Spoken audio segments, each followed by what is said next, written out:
Want to know the latest in soccer? Then listen to the Golden State Media Concepts Soccer Podcast. From MLS, the World Cup, and the Premier League, we've got you covered. The latest updates, the hottest matches, and news on the league's top players. It's the Golden State Media Concepts Soccer Podcast. David Beckham scores the goal to take England all the way to the World Cup finals. Listen now.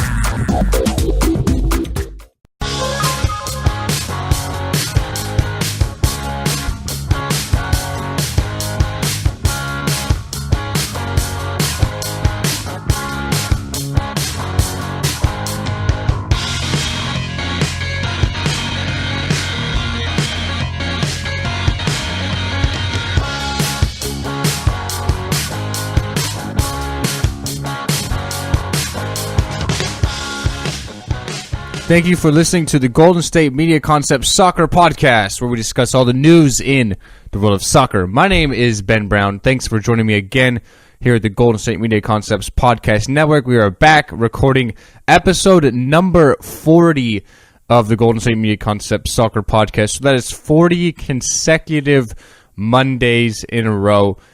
It's crazy to think that we're almost a year into this show, 12 episodes from now, so about 3 months. We're a year into this show, this opportunity to record here. It's been fantastic. Went to the MLS All-Star Game this summer. The MLS set to start this weekend on Friday. We're actually going to preview some of the games on Friday. Looking forward to the MLS season after last season, how much success they had. They're really growing their sport here in the United States. It's growing in popularity, growing in teams as far as the organization itself. It's really a nice little thing they have going here in the United States, so I'm happy it's back. It'll start again on Friday. We have the new team, Atlanta United. They will start off their season on Sunday against the New York Red Bulls. So, anyways, we're not going to waste any time talking soccer here, of course. We're going to talk about the Champions League from last week. We don't have any Champions League football to preview this week, so we'll just recap the games of last week and the storylines. Big ones coming out of the Sevilla and Leicester City game. But that was not the only game of the week. We did have 3 others, and the action started last Tuesday with a 4-2 victory for Atletico Madrid over Bayer Leverkusen. Atletico Madrid were just all over Bayer Leverkusen in Germany. They picked up 4 away goals, a couple of them from Kevin Gamero, 1 from Antoine Griezmann. Bayer Leverkusen did not give up in this game. They went down 2-0, got a goal back, went down 3-1, got a goal back. But then Atletico with that 4th goal there. They have 4 away goals now. They have 2-goal advantage going back to Spain. One of the toughest atmospheres to play in is the Spanish capital of Madrid. You got to think that Atleti are on their way to another quarterfinal. Bayer Leverkusen have to go there and win, 3-0 practically, because even a draw at 2 goals is not going to get it done. Atletico got 4 away goals. So Bayer Leverkusen have to go in to Atletico Madrid's atmosphere and put on just an absolutely stellar performance. Can they get it done? They have playmakers. Kevin Campbell's been really good this year. Julian Brandt, of course, Javier Hernandez, Chicharito, Karim Bellarabi. Leverkusen have some talent, but it'd be impossible for me to see them going in on March 15th into Spain and getting a solid victory like that. 3-0, I honestly don't see that happening. That would be shocking to me. On Tuesday, we had a fantastic game. If you're a fan of goals and you're a neutral fan, then this was the game for you to watch. Manchester City against Monaco. I talked about it last week. With how many goals Monaco can score, when they look at that Manchester City back line, they're probably going to be licking their chops. As soon as I saw the starting 11, I saw Fernandinho in at left back for Man City. He's a midfielder. I thought that was just a recipe for disaster. But Monaco don't have a solid defense either. Manchester City put 5 past the current leaders in League One. But Monaco got 3 goals. So City did win this game 5-3. A couple of goals from Sergio Aguero. Raheem Sterling chipped in. And then on the Monaco side, we saw 2 goals from Radamel Falcao, who did not have the success in England that he's had really anywhere else with Atletico Madrid, and now with Monaco, he is playing absolutely fantastic. Couple of goals here against City. He did miss one penalty, but he answered right back, which was the third goal of the game. It was 3-2 at one point, and then City answered back with 3 goals right away. They have a 5-3 lead going into the second leg in Monaco. Monaco really have to do something that is quite honestly doable. They have to go and win maybe 3-1, 2-0.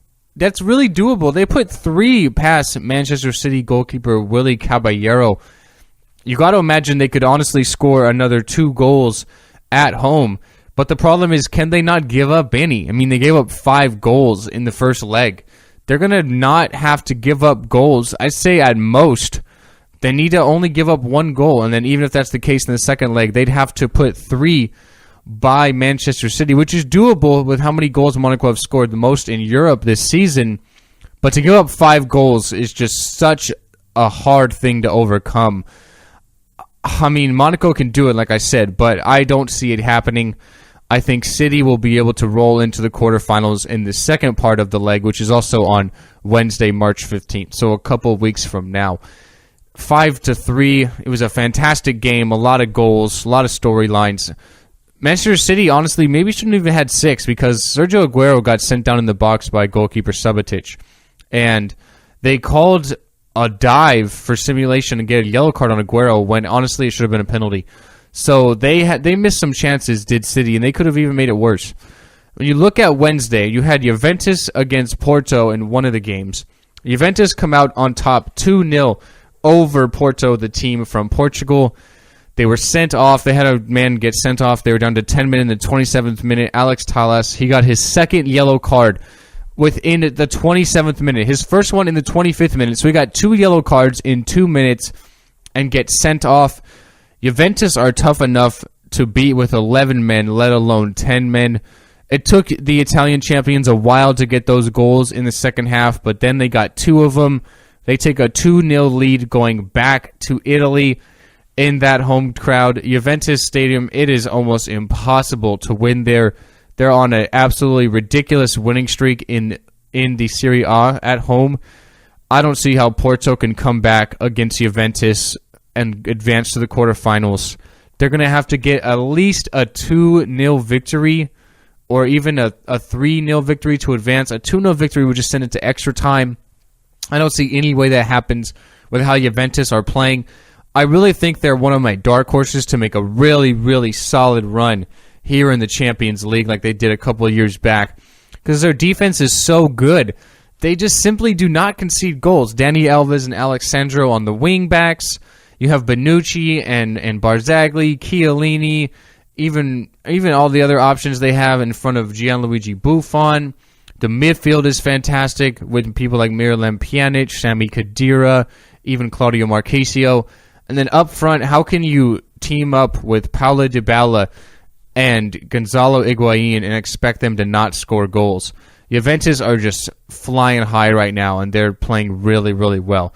I think they're going to make a deep run, at least into the semifinals. I mean, everything depends on who they get matched up with in the next round, of course, but I really like Juventus against any team in this competition left because they're so solid on all 3 levels of the pitch. And then that takes us to Sevilla and Leicester City. I said this is the most prolific of the games here because of what happened after the game. So Sevilla get a 2-1 victory at home over Leicester. They were up 2-0, and then Jamie Vardy did get a goal in around the 74th minute to get a away goal for Leicester City. So they will go back to the King Power Stadium in England, only down 2-1, which is really not a bad result.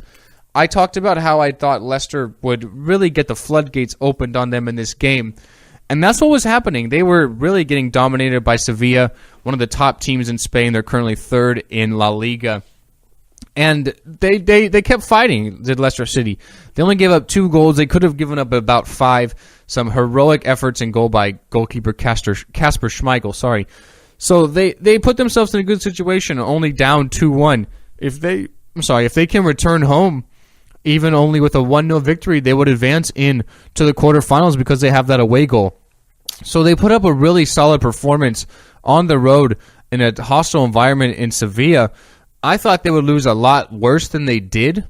So I thought that was a good result for Claudio Ranieri and company. And how do Leicester City reward Ranieri for the result? Well, they sack him. Claudio Ranieri has been fired as of Thursday as manager of Leicester City Football Club.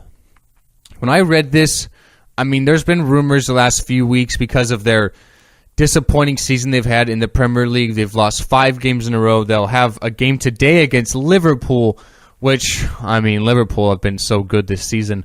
It'd be tough to imagine Leicester coming away with a win against Liverpool today. Leicester haven't even scored a Premier League goal in 2017. Their last goal in the Premier League was on December 31st. They're not playing well, I get it, but to get rid of Claudio Ranieri, the guy that just won Leicester City, of all teams, the Premier League, I think is absolutely terrible. I realize you can't fire the players. They're all under contract, and there's too many of them. You can fire the manager. And I think something needed to change because, quite honestly, the players were simply not motivated. I realized they pulled off the dream season last year, 5,000 to 1 odds to win the Premier League title by 10 points over Arsenal, and then right behind them was Tottenham. They pulled off the dream season last year. But many of these players, I'd say with the exception of the 3 standout players last year, Jamie Vardy, Riyad Mahrez, and N'Golo Kante, many of these players have kind of been journeymen all across Europe in their whole entire lives. Maybe guys who were on the end of their careers. They had a dream season.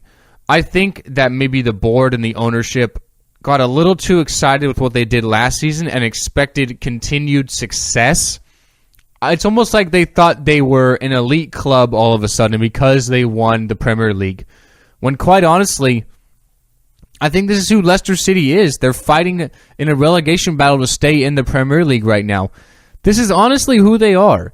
And they're not the same team as last season. Jamie Vardy had a magical season last year. He hasn't really done anything on any other season in his career. Riyad Mahrez is a really, really good player in my eyes. Had a fantastic season, PFA Player of the Year last year. But he wasn't really tearing it up in the French league prior to his move. And N'Golo Kante literally was everything for them last season. And you see the success he's having with Chelsea this year. You could argue he's been the most impressive player in England this season and is a reason why Chelsea are doing so good this season. One of them, I'm not going to say he's the only one because there's a lot of people for Chelsea doing great, and I'm sure the manager, Antonio Conte, has a lot to do with that as well. But N'Golo Kante has been fantastic. 70% of Earth is covered by water. The other 30% is covered by N'Golo Kante. Quite honestly, he is that good. And he meant that much to Leicester City last season. They're quite simply not the same team. So for them to fire the manager, I think is a real disappointment because of what he just did for you. Like I said, you can't fire all the players. I think they needed some motivation because, quite honestly, they didn't have any at all. Those players were not motivated at all the last few seasons for Leicester. And they look like a team that deserves to be in a relegation battle, which they are. They just don't look like the same team anymore. And I guess a change needed to happen, and the only change that could happen was Claudio Ranieri. But for me, I wouldn't have done it. I would have at least given him till the end of the season to see what happens because of what he just did for you. He just helped you win the league. I think that's incredible, and I feel sorry for the guy, and I hope that he gets picked up somewhere else as a manager because, quite honestly, I think he deserves it. I think he is one of the better managers and had a magical season with Leicester. So I wish Leicester City the best. I hope they can turn things around. I don't want to see them go from Premier League champions to a Division 2 side and Championship side.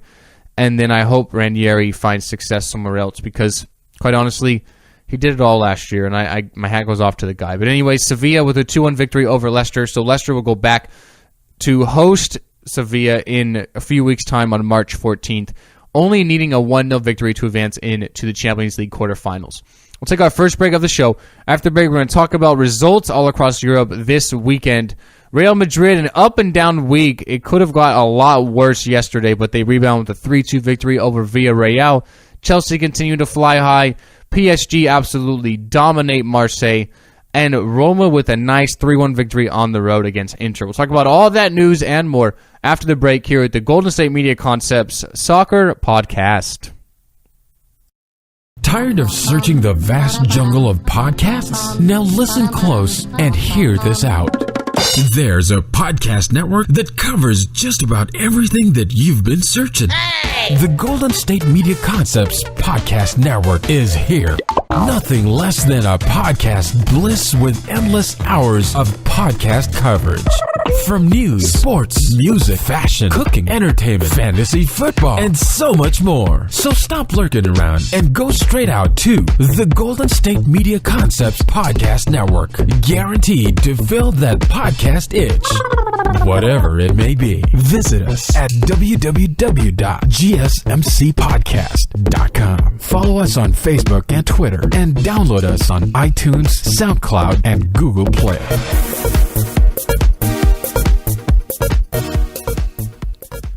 We're going to start things off with the Premier League action from this weekend. I mentioned we have the game today. Leicester City, the first game without Claudio Ranieri. They'll be taking on Liverpool. Liverpool playing fantastic this season so far under Jurgen Klopp. On Saturday, Crystal Palace pick up a 1-0 victory over Middlesbrough. Really a 6-point game here because both these teams are fighting in a relegation battle. The goal coming from left back Patrick Van Aanholt for Crystal Palace. They pick up a really nice 1-0 victory there. A big victory for them. Hull City and Burnley play to a 1-1 draw. Everton with a 2-0 victory over Sunderland. Romelu Lukaku scores his 17th goal of the season, which is joint top of the Premier League. West Brom pick up a 2-1 victory over Bournemouth. The league leaders Chelsea with a 3-1 victory over Swansea. Goals from Cesc Fabregas, Pedro, as well as Diego Costa. Cesc Fabregas returning back to the starting 11 and played really well on Saturday. I watched a lot of that game. Watford and West Ham played to a 1-1 draw. On Sunday, Tottenham get 4 first-half goals to absolutely thrash Stoke City 4-0. 3 goals and an assist for Harry Kane. He has 3 hat tricks now in his last 9 games in all competitions. So Tottenham get bounced out of the Europa League midweek by Gent, and then they return back with a commanding 4-0 victory in the Premier League against Stoke. And then we had a couple games on the schedule, but they did get postponed. That was Southampton and Arsenal. And the Manchester Derby, Man City and Man United. Those games are postponed because Southampton and Manchester United were in the EFL Championship final yesterday, a game which Man United defeat Southampton 3-2. Zlatan Ibrahimovic scores the winning goal in the 87th minute. He had 2 goals on the day. Manolo Gabbiadini had 2 goals for Southampton. He's playing really well since coming over in the January transfer window. He also had a goal get called offsides in the first half, which he was clearly onside. So I feel really bad for Gabbiadini and Southampton. They were down 2-0. They fought back to make it 2-2. And then Zlatan absolutely tears their heart out with the 3-2 victory in the 87th minute. So Manchester United continue to win trophies like they usually do. FA Cup last year, the EFL Cup this year. Zlatan wins everywhere he goes, and Jose Mourinho is having Manchester United playing absolutely fantastic yet again. This season may be a little too late, but I think next season they could be an absolute tear. When you look at the Premier League table, you have Chelsea 10 points clear at 63 points, Tottenham in second with 53. You have Manchester City in third with 52 points, Arsenal in fourth with 50 points. Liverpool will play today at 49 points. If Liverpool do win, they will go up to third, although City and Arsenal do have a game in hand. And then you have Manchester United in sixth with 48 points. Everton with the victory, they are still in seventh with 44 points. West Brom, a really fantastic season. They have 40 points now. At the bottom of the table, you have Sunderland in last with 19. Hull City 19th with 21. Leicester now in the relegation zone prior to today's game, I guess you can say, with 21 points. Crystal Palace, Middlesbrough, and Swansea next with 22 for Borough and Palace, and then 24 for Swansea City. Bournemouth may be slowing up a little bit, maybe catching back up to the relegation battle. They are in 14th with 26 points. When you look back at the Bundesliga now, on Friday, Werder Bremen get 2 goals from Serge Gnabry to pick up a 2-1 victory over Wolfsburg. Bayern Munich absolutely thrash Hamburg 8-0. Yes, 8-0 at home. A hat trick from the Polish Superman Robert Lewandowski. A couple of goals from Kingsley Coman. 8-0. They just absolutely kill Hamburg. Mainz pick up a 2-0 victory over Bayer Leverkusen. RB Leipzig win again. They win 3-1 over FC Cologne. Dortmund pick up a 3-0 victory over SC Freiburg. A couple of goals in that game for Pierre-Emerick Aubameyang. No real surprise there. FC Augsburg pick up a 2-1 victory over Darmstadt. Hertha Berlin with a 2-0 victory over Eintracht. On Sunday, Borussia Mönchengladbach defeat Ingolstadt 2-0, and Hoffenheim and Schalke play to a 1-1 draw. Bayern Munich with a 5-point lead over RB Leipzig, and then Dortmund back their 8 points of Leipzig with 40 points. Hoffenheim in 4th with 38, Hertha Berlin in 5th with 37, and Eintracht in 6th with 35. Darmstadt bottom of the table with 12 points, Ingolstadt 18 points, Hamburg in 16th with 20, and then you have Werder and Wolfsburg 14th and 15th with 22 points. We're going to turn to Spain, look at La Liga. We had a couple of games midweek. We had Wednesday, Valencia against Real Madrid. Valencia jump out to a 2-0 lead within 9 minutes, and they hold on to defeat the European champions Real Madrid 2-1. They did get a goal from Cristiano Ronaldo before halftime, but it was not enough because Real do lose their second game of the season here to Valencia 2-1. On Friday, Real Sociedad defeat Las Palmas 1-0. On Saturday, Alaves defeat Valencia, who just beat Real Madrid. Alaves win 2-1 in that game. Sevilla defeat Real Betis 2-1. They had to come from behind in that game. They were down 1-0. Leganes defeat Deportivo La Coruña 4-0. Eibar defeat Malaga 3-0. On Sunday, Espanyol defeat Osasuna 3-0. Barcelona defeat Atletico Madrid 2-1. Superhero captain Lionel Messi yet again rescuing Atletico Madrid with a goal. Barcelona with a goal over Atletico Madrid in the 86th minute. I mean, he does it time in and time out. He is literally one of the GOATs. I mean, what else can you say about Leo? Atletico Bilbao with a 3-1 victory over Granada. Sporting Gijón and Celta Vigo played to a 1-1 draw. And then Real, like I said, struggling. Although they did defeat Villarreal yesterday, they were 2-0 down in the 56th minute. Then they get goals from Gareth Bale, Cristiano Ronaldo, and Alvaro Morata to win 3-2 over Villarreal. A little bit of speculation about this game. The referee was seen leaving the game with a Real Madrid bag in his hand. So, is he necessarily a neutral referee? I mean, there were some questionable calls in the game. That's kind of tough to predict, but hey, that's definitely not a good sign for La Liga and their refs. You look at the table, Real Madrid do have a game in hand. They do have a 1-point lead over Barcelona, 55-54. Sevilla right behind there with 52 points. And there's a little bit of a drop. Atletico with the loss, they have 45 points. Real Sociedad in 5th with 44 points. Villarreal in 6th with 39. Then you have a couple of teams with 38 points. That's Eibar and Atletico Bilbao in 7th and 8th, respectively. Look over at Serie A. Serie A, of course, the Italian league. Juventus are still the league leaders, and they picked up a 2-0 victory over Empoli on Saturday. The big disappointment of the weekend was Napoli. They lose to 10-man Atalanta 2-0. Bad result for Napoli at home. On Sunday, Palermo and Sampdoria played to a 1-1 draw. Lazio defeat Udinese 1-0.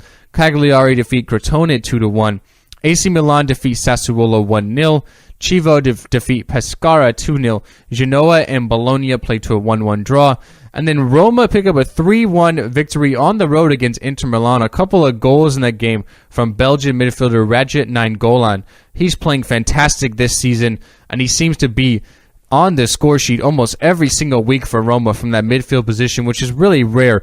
He and Edin Dzeko have been by far Roma's best performers this season. I guess you can say Mohamed Salah as well, although there was a little bit of a break with him going to play for Egypt in the AFCON. Roma are playing fantastic, and they find themselves second in the league with 59 points. They are still 7 points back of Juventus, that is. In third is Napoli with 54 points.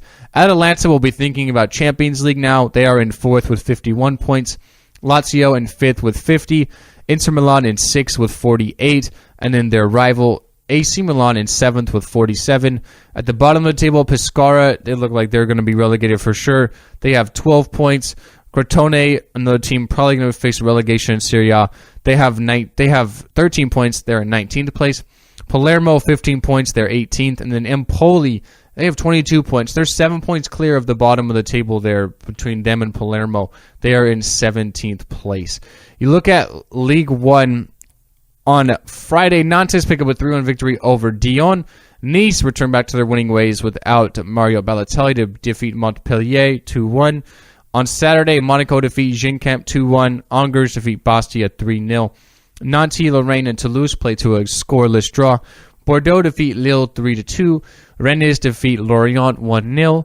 On Sunday, Auxerre and Caen played, and Caen defeat Auxerre 1-0. I'm sure Auxerre, Saint-Étienne, they're probably a little tired from their Europa League action. They lost 4-0 aggregate to Manchester United within the last week and a half, so players probably a little tired.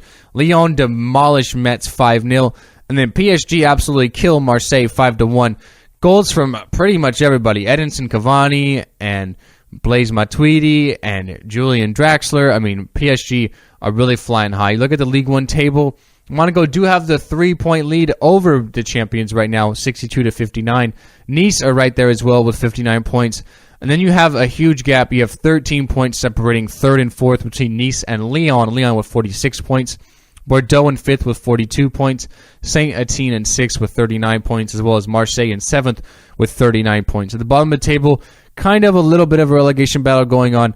We have Lorient in last with 22 points. Bastia are 19th with 23 points. 18th place is Dijon. They have 27 points. Then you have Metz and Nantes-Lorraine in 16th and 17th with 28 points. Lille in 15th with 29 points. And then you have Caen there in 14th with 31 points. Montpellier 32. So really between that third place team, Metz, and even going up to 10th in Genkamp, only separated by 6 points. So a lot of teams at the bottom in the middle part of the League One table right now could be facing relegation coming up within the last couple of weeks and months left of the season here. It's sad to say, but we're already coming to an end of the soccer schedule. I mean, end of May is really when it ends. We're only 3 months away, but we still have the MLS, which I will start to preview on the next segment of the episode. Game starting on Wednesday. The defending champions, Seattle Sounders, will be playing on Saturday. They'll be on the road facing the Houston Dynamo. I can't wait to start talking about the MLS, and we'll do that and more right after the break here at the Golden State Media Concepts Soccer Podcast. Are you looking for the very best NFL and college football podcast? Then check out the GSMC Football Podcast. Get the latest football news both on and off the field. From the NFL Draft to trades to the rumor mill to the NFL Combines. They got you covered. That's GSMCpodcast.com/football-podcast. Get updates on college rivalries, game day insights, and much, much more. It's football talk the way you want it. This show eats, sleeps, and breathes football. Don't forget to like them on Facebook and follow them on Twitter. Visit GSMCpodcast.com for more info.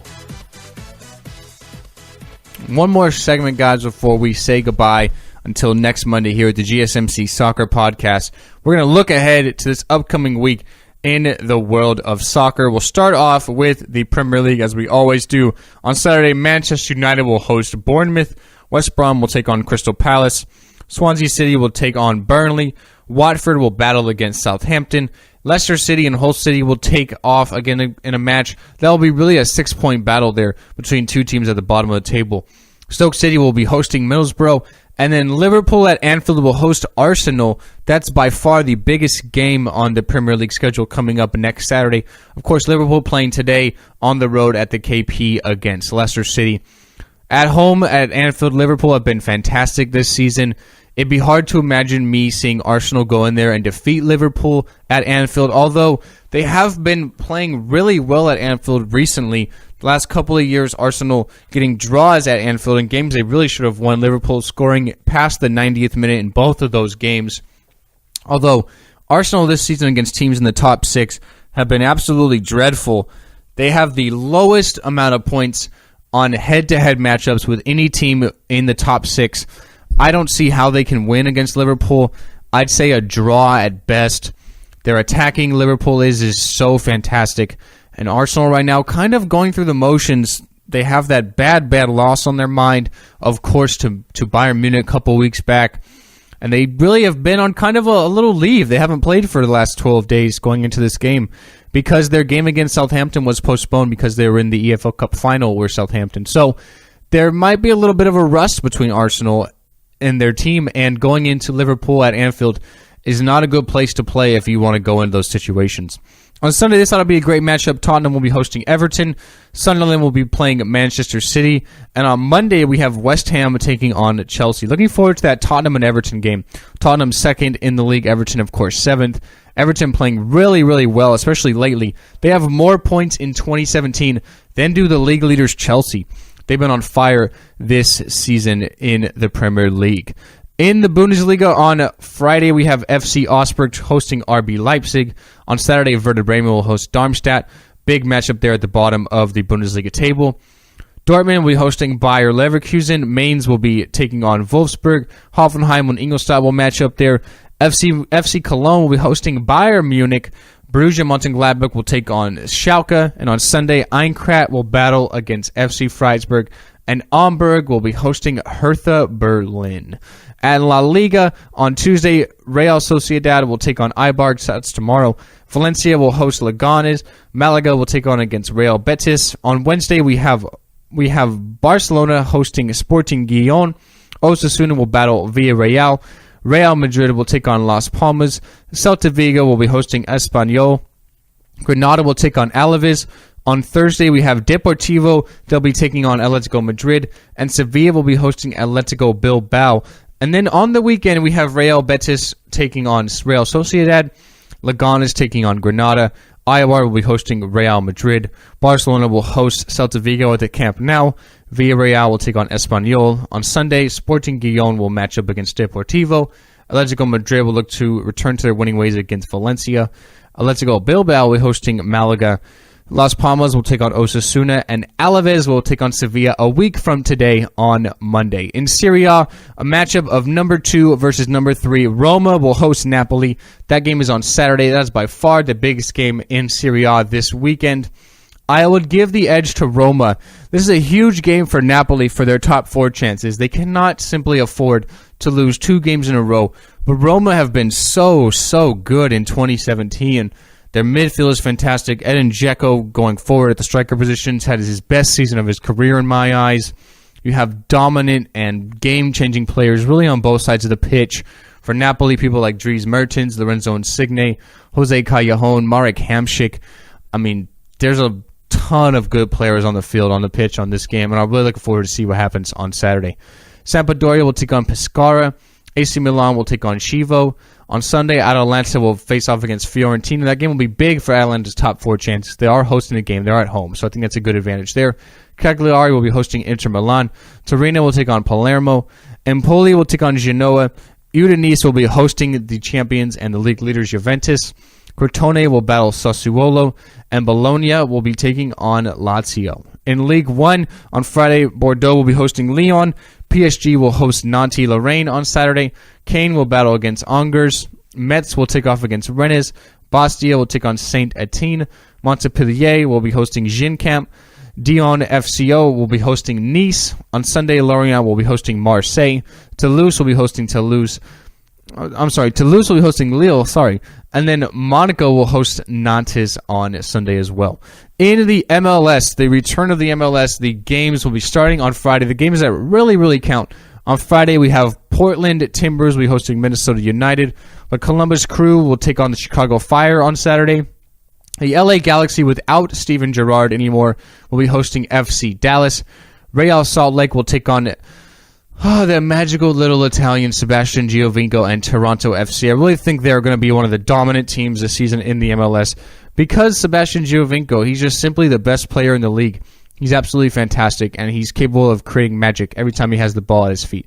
The Colorado Rapids will take on the New England FC. DC United will be hosting Sporting KC. The Houston Dynamo will take on the Seattle Sounders, as I mentioned. The San Jose Earthquakes will battle the Montreal Impact. On Sunday, we have Orlando FC. They'll be taking on New York City FC. So a good matchup here. We have Pirlo and David Villa, who's the reigning MVP for NYFC, against Kaká and Orlando FC. The inaugural game for Atlanta United, they'll be taking on the New York Red Bulls. And then the Vancouver Whitecaps will face off against the Philadelphia Union on Sunday. That is the MLS. The inaugural weekend is coming up this weekend. Really looking forward to the MLS action this season, seeing how that league can continue to evolve and adapt into one of the better leagues all across the world in soccer, and try to compete with some of these leagues in Europe. Not just really be one of those leagues where the aging players go to and a lot of the people who can't really cut it in Europe go to. I really want it to evolve into one of the best leagues in the world. So that's going to conclude the episode for today, guys. Again, my name is Ben Brown. I'd like to thank you for listening here at the GSMC Soccer Podcast. We'll see you next week talking all things soccer. We'll preview some more Champions League matchups. We have the second leg in the round of 16 to look at and everything else in the world of soccer. Thanks for listening, guys, and I'll see you next week. You've been listening to the Golden State Media Concepts Soccer Podcast, part of the Golden State Media Concepts Podcast Network. You can find this show and others like it at www.gsmcpodcast.com. Download our podcast on iTunes, Stitcher, SoundCloud, and Google Play. Just type in GSMC to find all the shows from the Golden State Media Concepts Podcast Network. From movies to music, from sports to entertainment, and even weird news. You can also follow us on Twitter and on Facebook. Thank you, and we hope you have enjoyed today's program.